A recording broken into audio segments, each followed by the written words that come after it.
जय श्री कृष्ण। राधे राधे दोस्तों, स्वागत है आपका अपने चैनल पर। आज हम लेकर आए हैं आपके लिए कार्तिक महात्म्य के 26वें अध्याय की कथा। तो प्रेम से बोलो विष्णु भगवान की जय हो।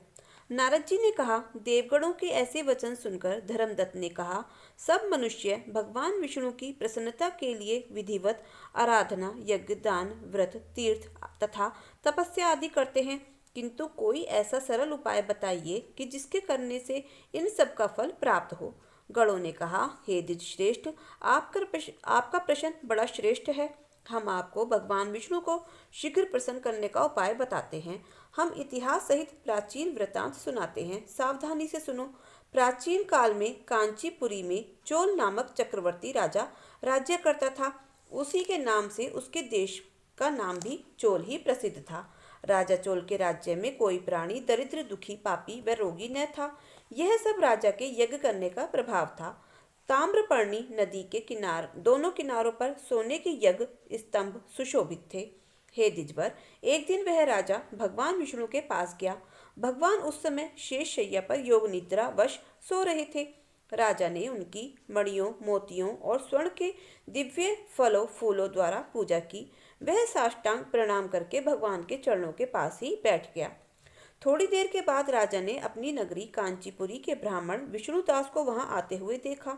विष्णुदास भगवान की पूजा के लिए तुलसी दल और जल लिए हुए था। विष्णुदास ने वहां आकर भगवान को विष्णु सूक्त मंत्रों द्वारा स्नान करवाकर मंजरी तथा दलों से उनका विधि पूर्वक पूजन किया। विष्णुदास के चढ़ाए हुए दलों से राजा के चढ़ाए हुए मणि, मोती व स्वर्ण के फूल ढक गए। राजा यह देखकर क्रोध में भरकर बोला, ढोंगी मूर्ख, तूने मेरी चढ़ाई हुई मणियों, मोतियों व सोने के फूलों को तुलसी दल व अपने सादे फूलों से ढक दिया है। तू बेचारा भला भक्ति करना क्या जाने। तूने मेरे किए हुए विचित्र श्रृंगार को बिगाड़ दिया है। राजा की बात सुनकर विष्णुदास को भी क्रोध चढ़ाया और वह राजा के गौरव को तुच्छ समझकर कहने लगा, हे राजन, तुम भक्ति करना नहीं जानते, तुमको अपने धन का घमंड है। बताओ, आज से पहले तुमने भगवान के कितने व्रत किए हैं? देवगण ने कहा।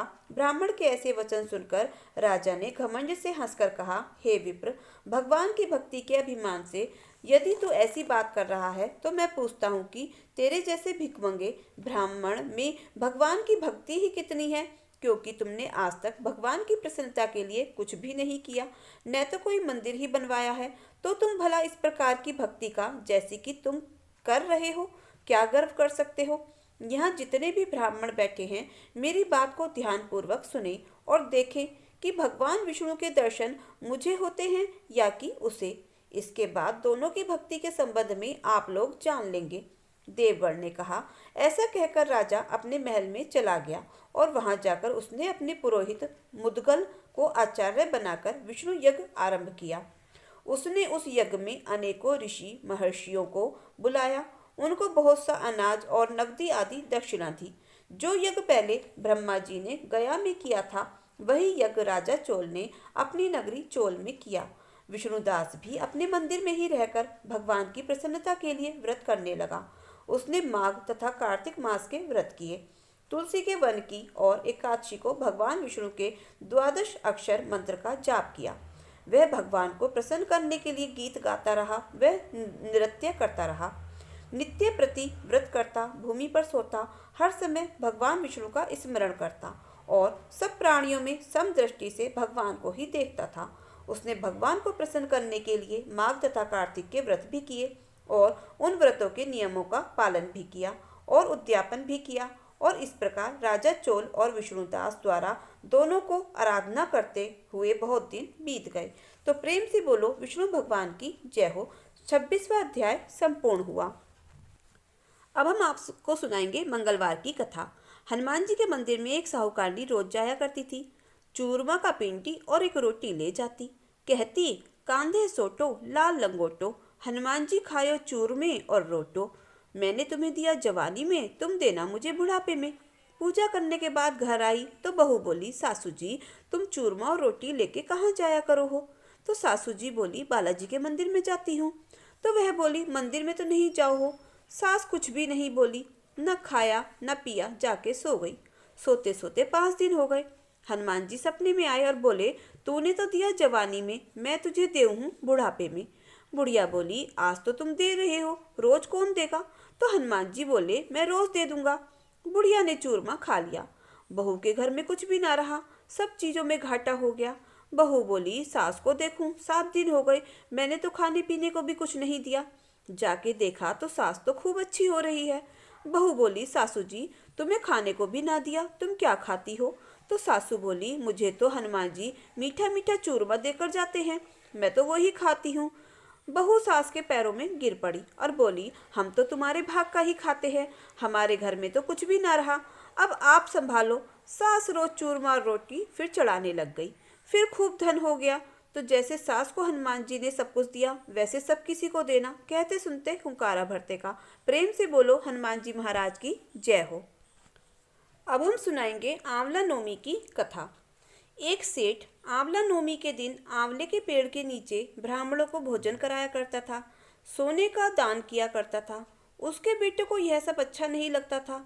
घर की कलह से तंग आकर वह घर छोड़कर दूसरे गांव में चला गया। उसने वहां जीवन यापन के लिए एक दुकान कर ली। उसने दुकान के आगे एक आंवले का पेड़ लगाया। उसकी दुकान खूब चलने लगी।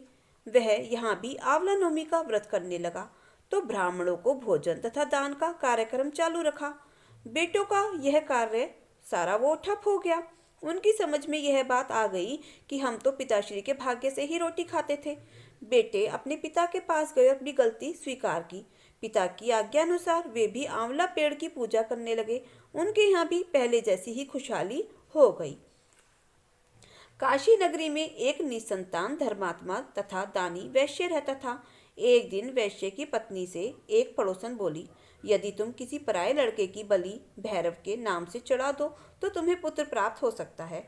यह बात जब वैश्य को पता चली तो उसने अस्वीकार कर दिया, परंतु उसकी पत्नी मौके की तलाश में लगी रही। एक दिन एक कन्या को उसने कुएं में गिराकर भैरव देवता के नाम पर बलि दे दी। इस हत्या का परिणाम विपरीत हुआ।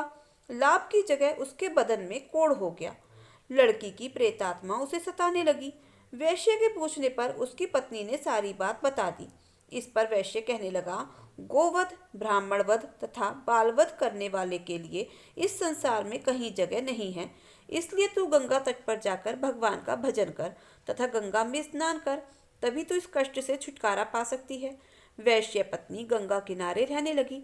कुछ दिन बाद गंगा माता वृद्धा का वेश धारण करके उसके पास आई और बोली, तू मथुरा जाकर कार्तिक नवमी का व्रत कर तथा आंवले वृक्ष की परिक्रमा कर तथा उसका पूजन कर। यह व्रत करने से तेरा यह कोढ़ दूर हो जाएगा। वृद्धा की बात मानकर वैश्य पत्नी पति से आज्ञा लेकर मथुरा जाकर विधि पूर्वक आंवले का व्रत करने लगी। ऐसा करने से वह भगवान की कृपा से दिव्य शरीर वाली हो गई तथा उसे पुत्र की प्राप्ति भी हुई। तो प्रेम से बोलो विष्णु भगवान की जय हो। अब हम सुनाएंगे कार्तिक स्नान की कथा। एक ब्राह्मण ब्राह्मणी थे। 7 कोस गंगा जमुना नहाने जाया करते थे। ब्राह्मणी बहुत थक जाती थी। एक दिन बोली, कोई बेटा होता तो बहू आती, घर में खाना बना हुआ मिलता, कपड़े धुले मिलते। ब्राह्मण बोला, तूने बड़ी बात कही, ला मैं अब ला देता हूँ तेरे लिए बहू। एक पोटली में चून बांध दे, उसमें थोड़ी सी मोहर अशरफी डाल दे। तो वो कहती है, बहू कहीं ऐसी आती है, हमारे तो 7 जन्म भी कोई बेटा नहीं है, बहू कैसे आएगी? तो ब्राह्मण कहता है, तू मुझे चून बांध दे और उसमें मोहर अशरफी डाल के तो दे। उसने पोटली बांध कर दे दी। ब्राह्मण चल दिया।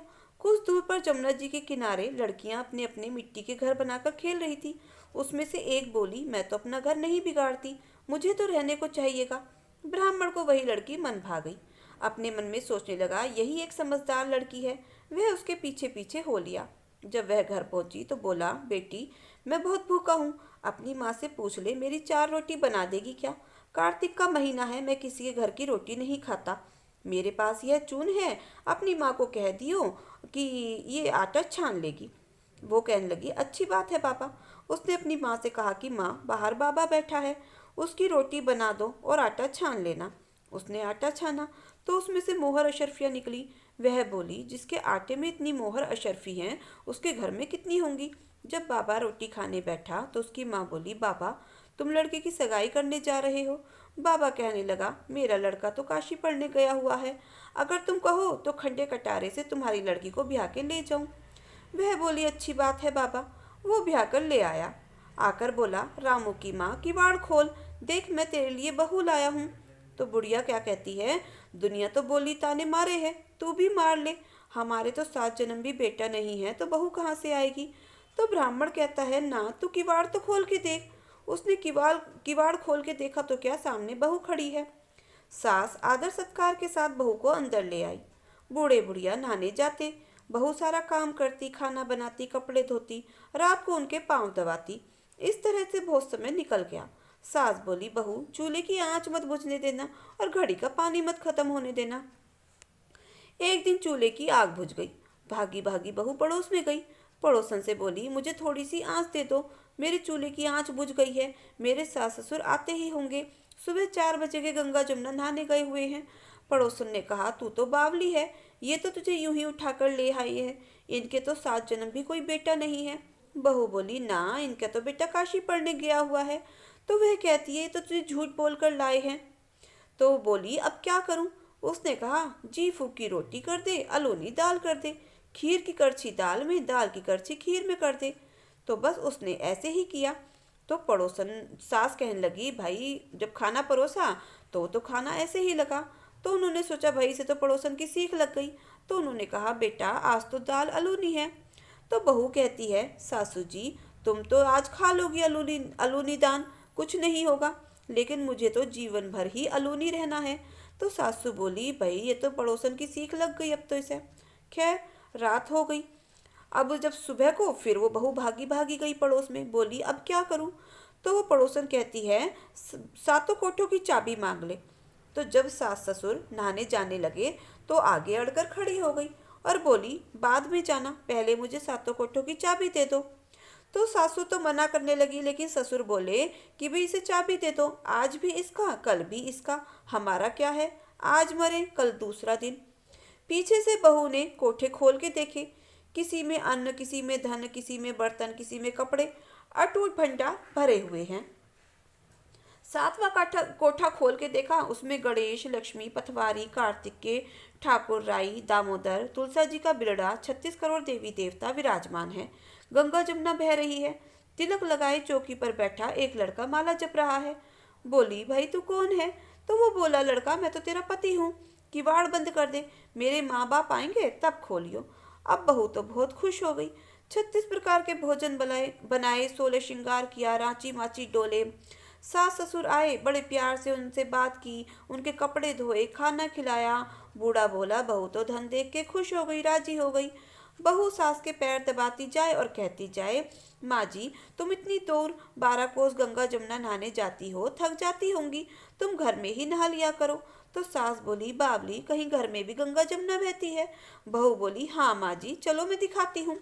उसने इसी तरह से 7 कमरे खोले। जब 7वां कोठा खोला तो उसमें दिखाया, उसमें तो गणेश, लक्ष्मी, पीपल, पथवारी, तुलसा, कार्तिक के ठाकुर, राई, दामोदर, शिव, पार्वती, 36 करोड़ देवी देवता विराजमान है।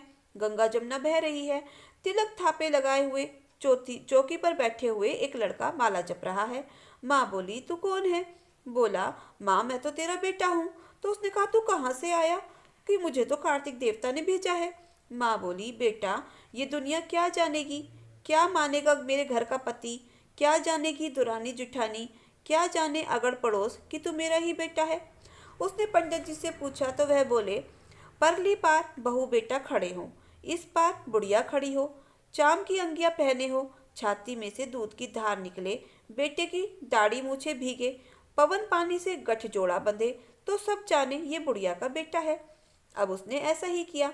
चाम की अंगिया फट गई तो छाती में से दूध की धार निकली, बेटे की दाढ़ी मूछ भीग गई, पवन पानी से बहू बेटे का गठजोड़ा बंध गया।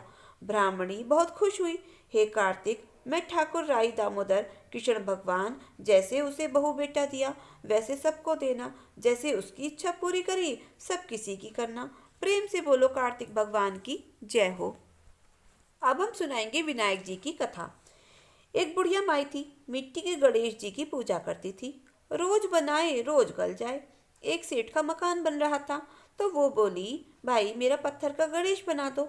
मिस्त्री बोले, भाई जितनी देर में हम तेरा पत्थर का गणेश गढ़ेंगे उतने में अपनी दीवार ना चीनेंगे। तो बुढ़िया गुस्से में बोली, राम करे तुम्हारी दीवार टेढ़ी हो जाए। अब क्या था, उनकी तो दीवार टेढ़ी हो गई। वो चीने और ढा देवे, क्योंकि दीवार तो टेढ़ी बन रही थी। चीने और ढा देवे। इस तरह करते करते शाम हो गई। शाम को सेठ आए। उन्होंने कहा, आज कुछ भी काम नहीं किया। तब वे कहने लगे, एक बुढ़िया आई थी, वो कह रही थी मेरा पत्थर का गणेश कर दो। हमने नहीं गढ़ा। उसने कहा तुम्हारी दीवार टेढ़ी हो जाए। बस फिर तो दीवार ऐसी ही बन रही है। तो सेठ ने बुढ़िया बुलवाई। सेठ ने कहा, हम तेरा सोने का गणेश गढ़ा देंगे, हमारी दीवार सीधी कर दो। सेठ ने बुढ़िया को सोने का गणेश गढ़ा दिया। सेठ की दीवार सीधी हो गई। तो जैसे सेठ की दीवार सीधी हुई वैसे सबकी करना। कहते सुनते हुंकारा भरते का। प्रेम से बोलो चुटक बिनार भगवान की जय हो। अब हम सुनाएंगे शालिग्राम भगवान की आरती। शालिग्राम सुनो विनती मोरी, यह वरदान दया कर पाऊं। प्रात समय उठी मज्जन करके, प्रेम सहित स्नान कराऊं। चंदन धूप दीप तुलसी दल, वरण वरण के पुष्प चढ़ाऊं। तुमरे सामने नृत्य करूं, नित प्रभु घंटाशक मृदंग बजाऊं। चरण धोए चरणामत लेकर, कुटुंब सहित बैकुंठ को जाऊं। जो कुछ रूखा सूखा घर में, भोग लगाकर भोजन पाऊं। मन वचन कर्म से पाप किए, जो परिक्रमा के साथ बहाऊं। ऐसी कृपा करो मुझ पर, यम के द्वारे जाने न पाऊं। सभी दास की विनती यही है, हरिदासन के दास कहूं। तो प्रेम से बोलो शालिग्राम भगवान की जय। अब हम आपको सुनाएंगे तुलसी माता की आरती। तुलसी महारानी नमो नमो, हर की पटरानी नमो नमो। कौन मास में बोई रानी तुलसा, कौन मास में बोई रानी तुलसा। कौन मास में भई हरियाली, नमो नमो तुलसी महारानी नमो नमो। शाढ़ मास में बोई रानी तुलसा, शाढ़ मास में बोई रानी तुलसा। सावन मास में भई हरियाली, नमो नमो तुलसी महारानी नमो नमो। कौन मास में होई तेरी पूजा, कौन मास में होई तेरी पूजा। कौन मास में भई पटरानी महा पटरानी, नमो नमो तुलसी महारानी नमो नमो। कार्तिक मास में होई तेरी पूजा, कार्तिक मास में होई तेरी पूजा। माघ मास में भई पटरानी महा पटरानी, नमो नमो तुलसी महारानी नमो नमो। 56 भोग 36 व्यंजन रामा, 56 भोग 36 व्यंजन रामा। फिर तुलसी हरि एक नमामि, नमो नमो तुलसी महारानी नमो नमो। जब मेरी तुलसा होई रे सबदरी, जब मेरी तुलसा होई रे सबदरी। उसको पूजे ब्राह्मण खत्री, नमो नमो तुलसी महारानी नमो नमो। सांवरी सखी मैया तेरो यश गावे, सांवरी सखी मैया तेरो यश गावे। भक्ति का दान दियो महारानी, दियो महारानी नमो नमो तुलसी महारानी नमो नमो। जय हो तुलसी माता की जय। काहे का दीपक काहे की बाती, क्या फल पालिया कार्तिक नाती। सोने का दीपक सोने की बाती, राधिका पालिया कार्तिक नाती। काहे का दीपक काहे की बाती, क्या फल पालिया कार्तिक नाती। चांदी का दीपक चांदी की बाती, रुक्मण पालिया कार्तिक नाती। काहे का दीपक काहे की बाती, क्या फल पालिया कार्तिक नाती। तांबे का दीपक तांबे की बाती, उपजा पाली पालिया कार्तिक नाती, काहे का दीपक काहे की बाती, क्या फल पा लिया कार्तिक नाती, माटी का दीपक रुए की बाती, मैं फल पा लिया दीप कार्तिक नाती। बोलो दीपक महाराज की जय।